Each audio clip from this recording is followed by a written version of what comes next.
Rev up your engines!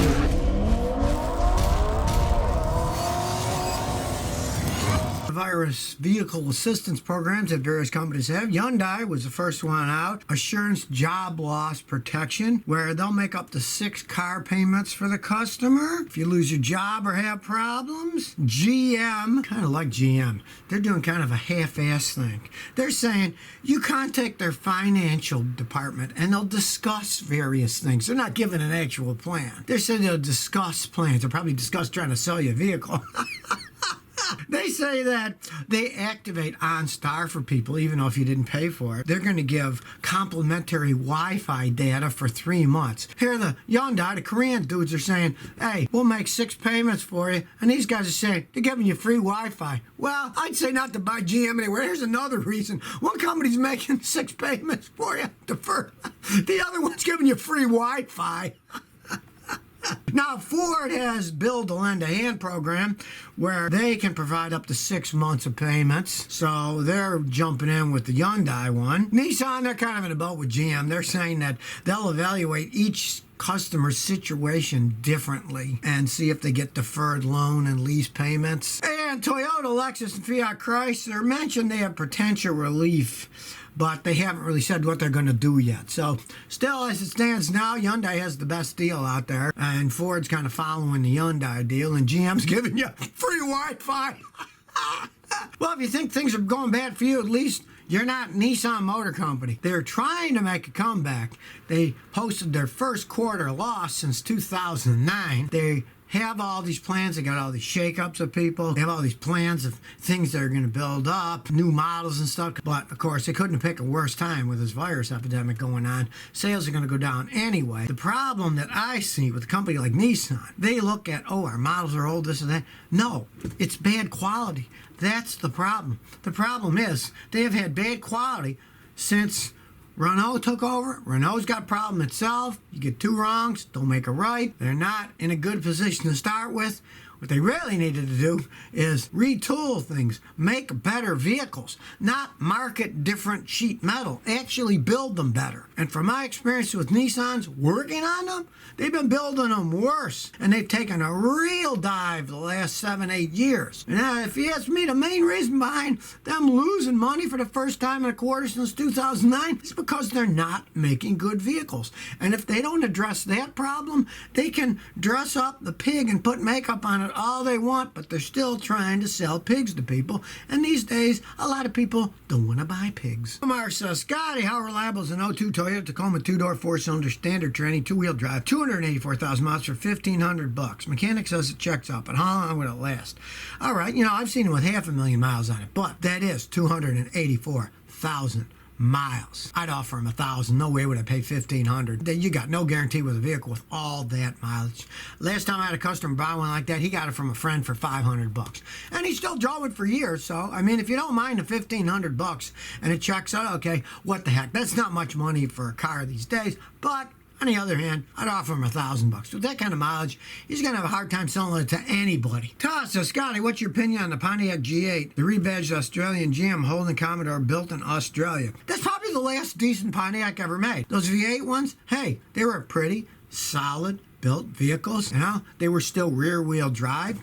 They weren't bad. I got friends in Australia that own them, and they love it. They're mad that they're not making them anymore. But it wasn't like the horrendous other Pontiacs they made, like the G6 that have the 6-cylinder and the front-wheel drive. The transmissions blow up all the time on them. The 8 wasn't a bad vehicle at all, really. They didn't make all that many of them. That was probably the last decent vehicle that Pontiac ever made. Michael Clay says, 2001 Jeep Cherokee XJ with less than 100,000 miles. Would it be a good, reliable-ish daily drive or work from home? No need to commute. Okay, with some maintenance is needed. Sure, it's 19 years old, so don't pay much for it, but I've had customers with those. They had the 6-cylinder straight engine. Those are pretty good engines. They're gas hogs. There's no arguing that, but if you want a reliable-ish, I like how you put the ish on it, it could be decent. You'd want somebody to check it out to make sure nothing's breaking down right away on it, but if you could get it cheap enough, that could be a good knock-around car for driving around, and just don't pay much. I got a customer who bought one years ago for $1,200. He was driving it 7 years later, and he put a little bit of money into it, but what the heck? MHO911 says I got an '03 Chrysler PT Cruiser automatic, 256,000 miles. Previous owner's upkeep says he replaced the radiator 6.5 years ago. I have a coolant leak, but can't see where it's coming from. Pressure test the system. Have a mechanic like me put a pressure tester on, or go to Amazon or eBay, buy a pressure tester and pressure test it. You don't see any leaks. That's bad news on that, because those are notorious for blowing head gaskets. You can do my video, how to tell if your head gasket's blown. You can buy the kit for like 30-something bucks on sale on Amazon. Do the test. And if the head gasket's starting to go on, I'd say get rid of the thing, because you're going to spend a fortune tearing that engine apart and fixing it. A lot of times those will start losing coolant. You won't see them leaking anywhere because they're not leaking. It's burning it inside the engine. And it's very typical for those PT Cruiser engines. I have never seen one with that kind of mileage on it, ever. Must have been highway mileage. Glenn K says, Scotty, I got a 2010 Honda CR-V, 125,000 miles. Bought it new and it's been regularly serviced, no problems. Runs great. Dealer sent me this email. Start 2020 off-ride. Don't forget to change your timing belt. We're having a sale. Yeah, they're trying to rip you off. Well, that's a 2010 Honda CR-V. It's got a timing chain. It doesn't have a timing belt. I mean, I've seen that so much. People trying to rip people off. They would just say it was a mistake if you ever contacted them. I even had a customer years ago. GM had that horrible vehicle that they put a diesel engine in that was a converted 350 V8 gasoline engine. They turned them into diesel engines. His was running crummy. He took it to the Chevrolet dealer down the road and he got it back. It still wasn't running right, so he brought it to me and I looked at his bill. And on his bill, well, he was charged for 8 spark plugs. He had a diesel engine. They do not have spark plugs in them. They ended up having to refund his money when I told him. He got really mad. But in that case, they're telling you to come in for a timing belt and your engine has a timing chain. So kind of tells you, I wouldn't go to that place, you know. Either they're not honest or they're stupid. Either way, you don't want to deal with those people.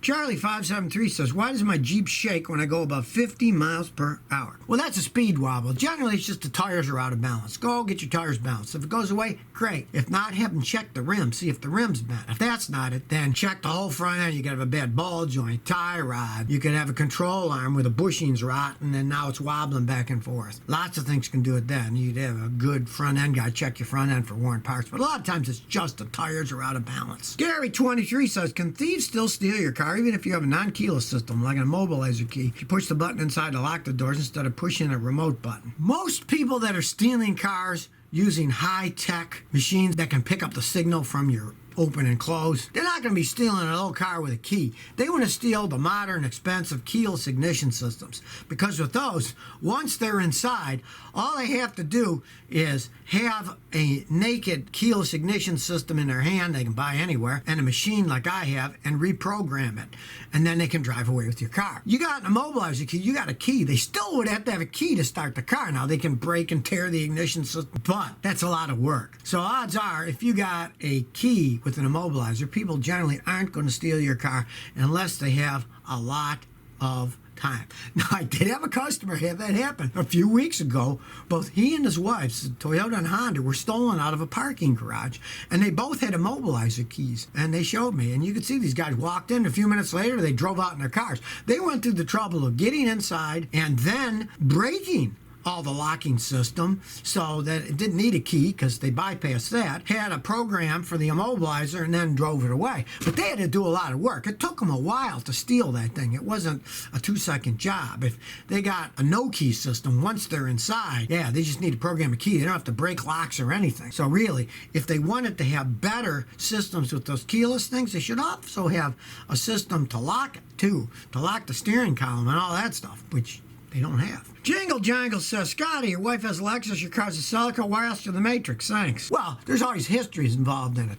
That the Matrix was hers, and she used it to go to school. She was a teacher at Houston Independent School Districts. And then I got that for her birthday years ago. And then I got the line on that beautiful Lexus for only $3,000 with 60,000 miles on it, so I couldn't resist. So that became her car. She loved it. And then I'm using the Matrix and the Celica, and I'm not going to get rid of any of them because they're great cars. And they don't sell it because it's old. If I sold it, I wouldn't get much money for it. And anyways, I like it. It's fun to drive around. And it costs practically nothing to insure the thing. And now it's so old, it doesn't even need the emissions test like they do in Texas here because it's more than 25 years old. So I'm not going to get rid of it. A lot of people keep extra cars if they're smart, if they're good like that. They can go and go and go because you're not going to get much for it. And since you have it, if something happens to any of your other cars, you got another car. You don't have to go rent a car. Handy to have an extra car if you got space. So if you never want to miss another one of my new car repair videos, remember to ring that bell.